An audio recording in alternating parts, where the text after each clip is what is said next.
আমার ইমানদার ভাইয়েরা, এত বিশাল সম্মানের অধিকারী হওয়ার পরেও, এত সম্মান মর্যাদার অধিকারী হওয়ার পরেও, তামাম দুনিয়ার বাদশাহ হওয়ার পরেও বাদশাহ সুলাইমান ফিলিস্তিনের যে মসজিদে আকসার কাজ নির্মাণ করাইতেছেন। সুবহানাল্লাযী আসরা বিআবদিহি লাইলাম মিনাল মাসজিদিল হারাম ইলাল মাসজিদিল আকসা। মসজিদে আকসার কাজ বাদশাহ সুলাইমান করাইতেছেন, পর্যবেক্ষণ করতেছেন।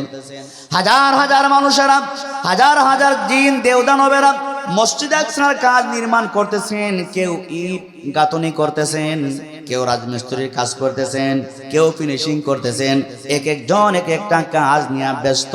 বাদশাহ সুলাইমান শুধু পর্যবেক্ষণ করতেছেন। এমন মুহূর্তে আল্লাহ পাকের পক্ষ থেকে ফেরেশতা আজরাইল আলাইহিস সালাম বাদশাহ সুলাইমানের সামনে হাজির। সালাম বিনিময় করে বললেন, ও আল্লাহর পয়গম্বর বাদশাহ সুলাইমান, আল্লাহর তরফ থেকে আমি আজরাইল আপনার সামনে আসলাম আপনাকে নিয়ে যাওয়ার জন্য। বাদশাহ সুলাইমান পয়গম্বর বলেন, ভাই আজরাইল, আপনি তো দেখতেছেন মসজিদের কাজ, বিশাল বড় কাজ আমি আঞ্জাম দিচ্ছি, পর্যবেক্ষণ করছি। ও আজরাইল, আমাকে যদি এই মুহূর্তে নিয়ে যাওয়া হয়, আজরাইল মসজিদের কাজ কে সমাপ্ত করবে, কে কমপ্লিট করবে? মসজিদের কাজ তো আর কমপ্লিট হবে না। জিন জাতিরা যখন জানবে আমি বাদশাহ সুলাইমান মারা গেছি, ওরা কেউ আর মসজিদের কাজ করবে না। এক একজন লাইনে চলে যাবে। কারণ বিল্ডিং এর কাজ যদি করান, জমি জামার কাজ যদি করান, মালিক কাছে থাকলে কামলা যতটুকুন কাজ করে, মালিক কাছে না থাকলে কামলা ওই পরিমাণ কাজ করে না। কথা ঠিক কিনা? কথা ঠিক কিনা? হযরতে সুলাইমান এই কথা বলার পরে মালাকুল মউত আজরাইল আলাইহিস সালাম বললেন, কি কথা বলেছিলেন? বললেন, ও বাদশাহ সুলাইমান, আল্লাহ পাক আমাকে আপনার খেদমতে পাঠিয়েছেন আপনার রূহটা নিয়ে যাওয়ার জন্য। রব আমাকে বলে দিয়েছেন মসজিদের কাজ কমপ্লিট করানো এটা আপনার দায়িত্ব না, মসজিদের কাজ কমপ্লিট করানো এটা দায়িত্ব কার? এরা স্বয়ং রব্বুল আলামিনের কাজ উনি করবেন, আপনাকে চলে যেতে হবে। বাদশাহ সুলাইমান বললেন, ও ভাই আজরাইল, আমি দাঁড়ানো অবস্থায় আছি, আমাকে বাড়িতে ঘরে যাওয়ার সুযোগ দাও। বিবি বাল বাচ্চা আছে, ওদের সাথে কথা বলার সুযোগ দাও। আজরাইল বললেন, বাদশাহ সুলাইমান, বিবি বাল বাচ্চার সাথে কথা বলা তো দূরের কথা, আপনি দাঁড়ানো অবস্থায় আছেন, ওই দাঁড়ানো অবস্থায় আপনার রূহকে নিয়ে যেতে হবে, ঠিক কিনা? এই জন্য কোন কবি বলেন, মৌত কো তুম দূর না সমঝো, मौत को तुम दूर न समझो, मौत है हर दम करीब, तुमको मोहलत ना दी जाए लब हिलाने के लिए। अल्लाह सुब्हानाहु वा ताआला बोलेन, बांदा शोनो, এমন একটা সময় তোমার ছিল জীবনে, এমন একটা সময় তোমার ছিল যখন তোমার নাম নিশানা কিচ্ছু ছিল না। বান্দারে, তোমার কোনো অস্তিত্ব ছিল না। তোমার নাম যে আব্দুল্লাহ, তোমার নাম যে আব্দুর রহিম, এমন কিছুই তো তোমার জানা ছিল না। আল্লাহ তাআলা সূরা দাহরের 1 নম্বর আয়াতের মধ্যে বলেন, হাল আতা আলাল ইনসানি হিনুম মিনাদ দাহরি লাম ইয়াকুন শাইআম মাযকুরা। আল্লাহু আকবার বলেন। আল্লাহ তাবারাকা ওয়া তাআলা বলেন, বান্দা শোনো শোনো, তোমার জীবনে এমন একটা সময় অতিক্রম হয়েছে বান্দা, যেই সময়ে তোমার কোনো নাম নিশানা ছিল না, অস্তিত্ব ছিল না। আপনি আমাকে যিনি অস্তিত্ব দিয়েছেন, আওয়াজ করে বলেন তিনি কে?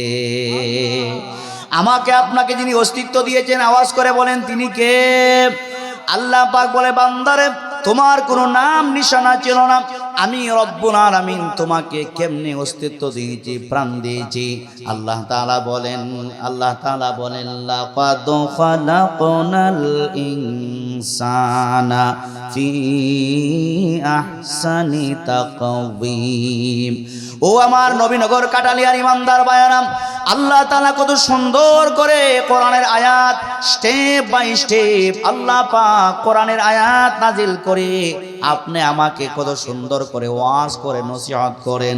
বান্দারে তুমি তো কোনো অস্তিত্ব ছিল না, তোমার কোনো নাম নিশানা ছিল না বান্দা। ও বান্দা, তোমার জীবনের দিকে একটু তাকাও, তাকায়া দেখো। লাকাদ খালাকনাল ইনসানা ফি আহসানি তাকওয়িম। ও বান্দা তাকায়া দেখো, আমি রব্বুল আলামিন এত সুন্দর বডি দিলাম, দুইটা হাত দিলাম, দুইটা চোখ দিলাম, দুইটা কান দিলাম, দুইটা পা দিলাম। বান্দা এত সুন্দর একটা বডি তোমাকে বানায়া দিলাম। বান্দারে, শুধু ওই বডি বানায়া দিলে তোমার কোনো দাম ছিল না। ওই বডির ভিতরে মূল্যবান রূহ যদি আমি রব না দিতাম, কথা বলেন ঠিক কিনা? আমাদের দেশের হাজারো মায়েরা এমন আছে নিজে সন্তান ভূমিষ্ঠ করে, নিজে সন্তান জন্ম দেয়, কিন্তু সন্তান জন্ম দেওয়ার পরে লাশ হইয়া বের হয়, ভিতরে রূহ না থাকার কারণে যত সুন্দর হইয়া সন্তান বের হয় না কেন, ওই সন্তানের কোনো মূল্য দুনিয়াতে নাই। মরা লাশ দুনিয়ার মানুষ বলে কি বলে না? আল্লাহ তাআলা বলে, বান্দা শোনো শোনো, আমি রব্বুল আলামিন এত সুন্দর বডি দিলাম। ও বান্দা, বডি দেওয়ার পরে ওই বডির ভিতরে রূহ না থাকলে যেমন দাম নাই, আমি তোমার দাম বাড়াবার জন্যে, আমি আল্লাহর গোলামি করার জন্যে আমি রব্বুল আলামিন তোমার সুন্দর বডির ভিতরে রূহটা ঢুকাইয়া দিলাম। জোরে জোরে কোন সুবহানাল্লাহ। আমার আপনার ভিতরে বডি দেওয়ার পরে রূহ যদি না দিতেন, রূহ না দিলে আমার আপনার 4 পয়সার দাম ছিল। দুনিয়ার মানুষ সবাই মরা লাশ বলতো, বলতো কি বলতো না? আপনার বাবা যতই দাবি হোক, 1000 কোটি টাকার মালিকও যদি বাবা হইয়া যায়, বাবার এই দেহ থেকে, বাবার এই বডি থেকে মূল্যবান রূহ যখন বের হইয়া যায়, বাবা কোটি টাকার মালিক হলেও বাবাকে আর দামি ঘরে শোয়া রাখতে চায় না। চায়? কথা বলেন, চায়? বাবা যদি 1000 কোটি টাকার মালিক হইয়া যায়, নিজের সন্তানরা এই কথা বলে না, এই বিশাল সুন্দর বাড়ি গাড়ির মালিক ছিলেন আমার বাবা, মাত্র মারা গেছেন, এখনো আমার বাবাকে ঘর থেকে আর বের করবো না, বছরকে বছর আমার বাবাকে ঘরে ফ্রিজে ঢুকাইয়া রাখবো। এই কথা কি কেউ বলে? আওয়াজ করে বলেন, বলে? এই কথা কেউ বলে না। কারণ মানুষ ভালো করে জানে, মানুষের ভিতর থেকে রূহ বের হয়ে গেলে ওই মরা লাশটা দুনিয়ার আইকে আর কোনো ফায়দা হবে না। যত দ্রুত পারা যায় তাকে কবরে দাফন করা লাগবে, ঠিক কিনা? এই যে আপনাদের কবরবাসীদের আত্মার মাগফিরাতের জন্য আয়োজন, আওয়াজ করে বলবেন, আপনাদের ওই কবরের মধ্যে এলাকার হাজার হাজার মানুষ শুয়ে আছে না নাই? হাজার হাজার মানুষ এই কবরের মধ্যে শুয়ে আছে। ওনারাও কিন্তু আপনি আমার মতো দুনিয়াতে ছিল কি ছিল না? আমার আপনার মতো বাহাদুরি করেছে, আমার আপনার মতো চলাফেরা করেছে, আমার আপনার মতো কি করেছে? বাড়ি গাড়ির মালিক ছিল, ধন সম্পত্তির মালিক ছিল, জমি জামার মালিক ছিল, সব কিছুর মালিক ছিল। বলুন তো দেখি, সব মানুষেরা বাড়ির জায়গায় বাড়ি রেখে, গাড়ির জায়গায় গাড়ি রেখে, জমি জামা যেই জায়গায় ছিল ওই জায়গায় রেখে একদম খালি হাতে, শূন্য হাতে সবাই কবরে চলে গেল কি গেল না? সবাই কবর দেশে চলে গেছে। সুতরাং আমাদের সকলকে এই পৃথিবীতে যদি চেষ্টাও করি, আমি কিয়ামত পর্যন্ত থাকতে পারবো? আওয়াজ করে বলেন, থাকতে পারবো? থাকতে পারবো না। এটা চেষ্টা করলেও আমি পারবো না। ঘোষণা কে দিয়েছে? আল্লাহ তাআলা বলেন, فَإِذَا جَاءَ أَجَلُهُمْ لَا يَسْتَأْخِرُونَ سَاعَةً وَلَا يَسْتَقْدِمُونَ। দুনিয়ার মানুষ যদি শত চেষ্টা করে দুনিয়াতে থাকবে, চেষ্টা করেও দুনিয়ার মানুষ থাকতে পারবে না। কারণ দুনিয়া থাকার জায়গা না। আপনি শত চেষ্টা করেন, আপনি বাঁচতে পারবেন না। আল্লাহ বলেন, ফাইদা জাআ আজালুহুম লা ইস্তাখিরুনা সাআতাও ওয়ালা ইস্তাকদিমুন। মানুষের মরণের সময় যখন আসবে, আজরাইল আলাইহিস সালাম যখন চলে আসবেন, একটা মুহূর্ত পিছানো হবে না, আবার এক মুহূর্ত আগেও আপনার মৃত্যু হবে না। সুবহানাল্লাহ। কেমনে একটা সহজ উদাহরণ দেই বুঝবেন। মৃত্যু যখন গণিয়ে আসে একটা মুহূর্ত আগেও হবে না, পরেও হবে না।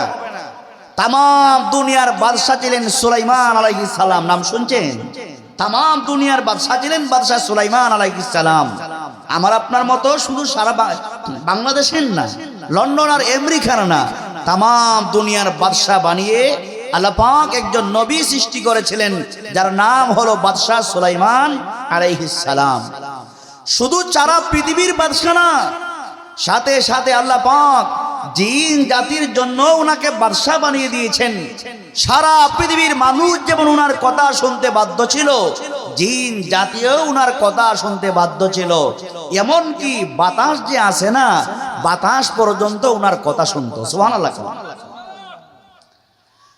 আমার ইমানদার ভাইয়েরা, এত বিশাল সম্মানের অধিকারী হওয়ার পরেও, এত সম্মান মর্যাদার অধিকারী হওয়ার পরেও, তামাম দুনিয়ার বাদশাহ হওয়ার পরেও বাদশাহ সুলাইমান ফিলিস্তিনের যে মসজিদে আকসার কাজ নির্মাণ করাইতেছেন। সুবহানাল্লাযী আসরা বিআবদিহি লাইলাম মিনাল মাসজিদিল হারাম ইলাল মাসজিদিল আকসা। মসজিদে আকসার কাজ বাদশাহ সুলাইমান করাইতেছেন, পর্যবেক্ষণ করতেছেন। হাজার হাজার মানুষেরা, হাজার হাজার জিন দেবদানবেরা মসজিদে আকসার কাজ নির্মাণ করতেছেন। কেউ ইট গাঁথনি করতেছেন, কেউ রাজমিস্ত্রির কাজ করতেছেন, কেউ ফিনিশিং করতেছেন। এক একজন এক একটা কাজ নিয়ে ব্যস্ত। বাদশাহ সুলাইমান শুধু পর্যবেক্ষণ করতেছেন। এমন মুহূর্তে আল্লাহ পাকের পক্ষ থেকে ফেরেশতা আজরাইল আলাইহিস সালাম বাদশাহ সুলাইমানের সামনে হাজির। সালাম বিনিময় করে বললেন, ও আল্লাহর পয়গম্বর বাদশাহ সুলাইমান, আল্লাহর তরফ থেকে আমি আজরাইল আপনার সামনে আসলাম আপনাকে নিয়ে যাওয়ার জন্য। বাদশাহ সুলাইমান পয়গম্বর বলেন, ভাই আজরাইল, আপনি তো দেখতেছেন মসজিদের কাজ, বিশাল বড় কাজ আমি আঞ্জাম দিচ্ছি, পর্যবেক্ষণ করছি।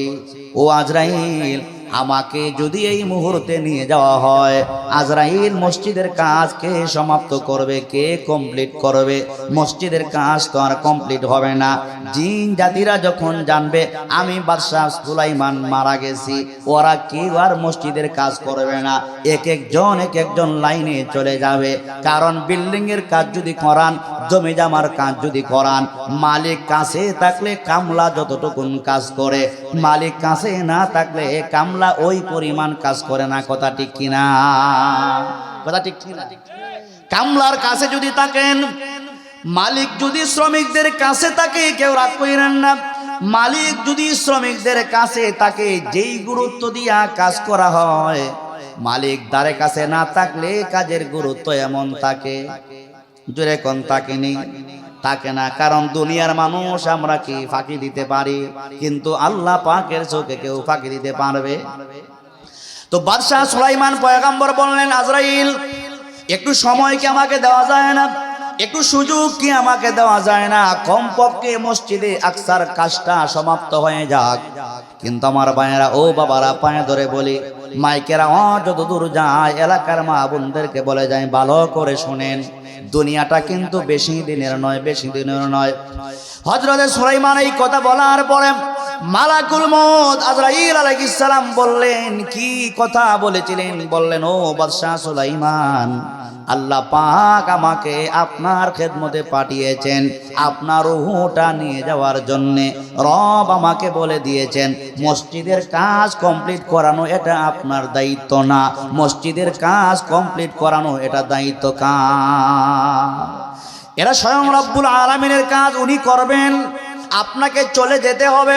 বাদশাহ সুলাইমান বললেন, ও ভাই আজরাইল, আমি দাঁড়ানো অবস্থায় আছি, আমাকে বাড়িতে ঘরে যাওয়ার সুযোগ দাও, বিবি বাল বাচ্চা আছে, ওদের সাথে কথা বলার সুযোগ দাও।